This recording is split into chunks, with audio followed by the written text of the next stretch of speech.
Guys, what's going on here? Sitting back here on the rock here, the good old rock down here in Mexico, and I wanted to kind of chime in. I know we got a lot of people that watch the channel down in Florida. I've seen some people from Naples, Sarasota, Tampa, Miami, Fort Lauderdale have commented on the channel, let me know that they are in the great, beautiful Sunshine State. And I wanted to let you guys know I've been kind of following the economic data down there in Florida, and it's looking pretty grim. And I hate to be one of these doom gloom guys, but the data doesn't lie, and we can also know that a lot of times when we're given this data that doesn't look very sharp on paper, we can kind of understand or rationalize in our head based on who's given us the data, aka your favorite politician, your favorite Federal Reserve chairman, many of these people. We can also kind of find that data is probably likely a little worse than they're telling us. So, as you guys know, we covered it a couple days ago.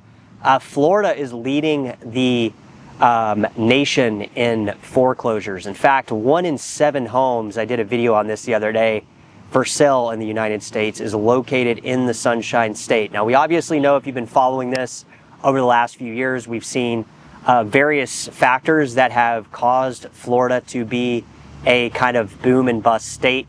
We have, you can go back and look in history and see that there are several things that point to Florida being kind of a boom and bust state in previous boom and bust cycles.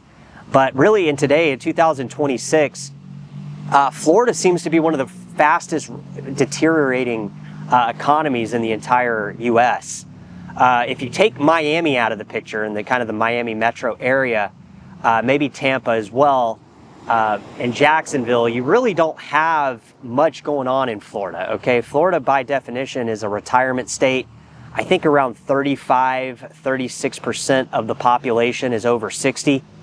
And these people are typically on fixed incomes, right? They retire with a pension or a 401k or Social Security, any type government programs or investments vehicles that allow them to kind of have a set income.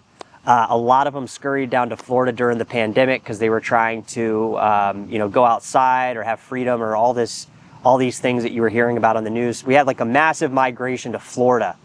And typically in systems and economies, when we see these type of scenarios take place, where we see mass migration move to areas that typically don't make any sense other than in the moment while they're doing so, once things kind of return to normal, we kind of see these states become the leaders of foreclosures. Unaffordability, economies that are not representative, the local economies that are not represented of the local living costs that it takes to survive in Florida. And that's why a lot of locals are simply priced out of the housing market. I follow a couple different people that are localized, boots on the ground real estate businesses in Southwest Florida, especially, where you have a large retirement community and a lot of land, right? And that's what we've kind of seen. We've seen a lot of people flock to these areas where a lot of new construction is going up, but the local economies outside the retirement set income doesn't really support, right? You look at a lot of these cities, like the actual incomes that were to support these areas that are kind of booming per se and have all these massive growth. We've gone through these massive growth cycles. The incomes don't really support the locals actually being able to afford to live there. And that's why a lot of people are not only frustrated because they aren't able to afford to live, but you have a lot of the people that have moved to these states that over the last couple years were able to barely afford it. Now they are not able to afford it. And a lot of them are packing up. You see a lot of people talking about on the internet how they are just leaving Florida and going back to wherever they came from, the Northeast, the North Central, Chicago, areas like that. Because Florida has basically became one of the fastest deteriorating states in this boom and bust cycle of this vibe session we're currently living in. And what's a vibe session? Well, it's basically a scenario where the economy looks really good on paper, but the actual people that are in the general economy, the average Joe, he can't even make ends meet in terms of his monthly mortgage payments, his insurance premiums, his living costs, car payments, all these various things that, in a developed nation we think we're entitled to. And that's why you're seeing a mass migration from Florida. I think this phenomenon will continue. And I do think there's opportunity for people that have been looking at the Sunshine State like myself as kind of maybe an alternative for, establishing roots, right?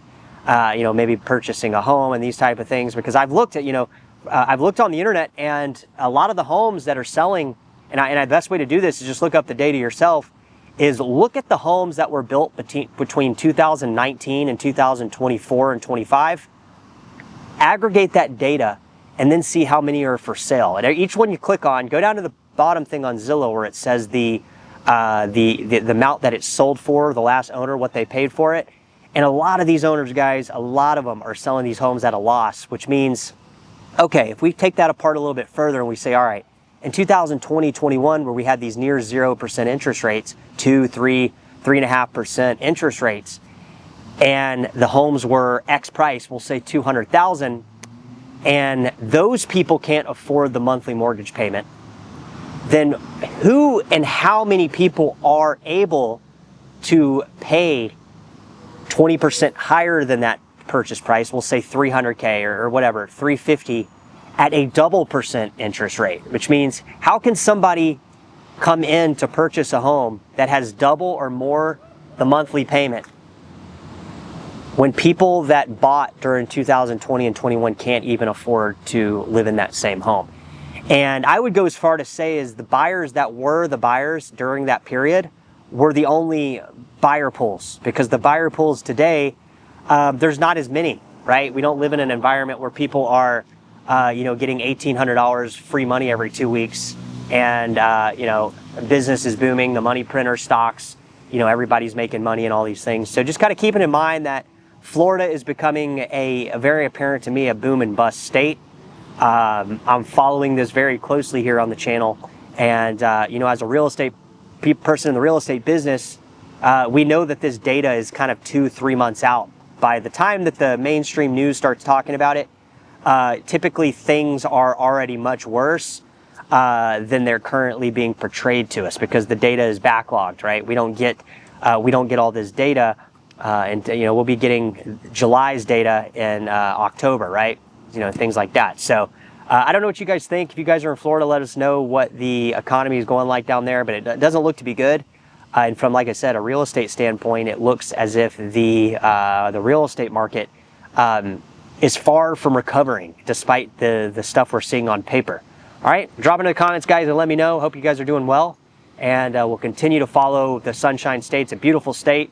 Don't let the numbers fool you. Don't let the numbers confuse you. Just figure out a way to manipulate the numbers in your favor, and I think you'll be just fine. And even for people that are buying these homes during COVID, where the interest rates were super low, sometimes it's better to take a loss and not fixate too much on trying to get that higher number, right? Take a little bit of loss and get out of that thing. A couple years from now, you might be able to buy the same home for 50% less. All right, catch you guys soon. Take good care.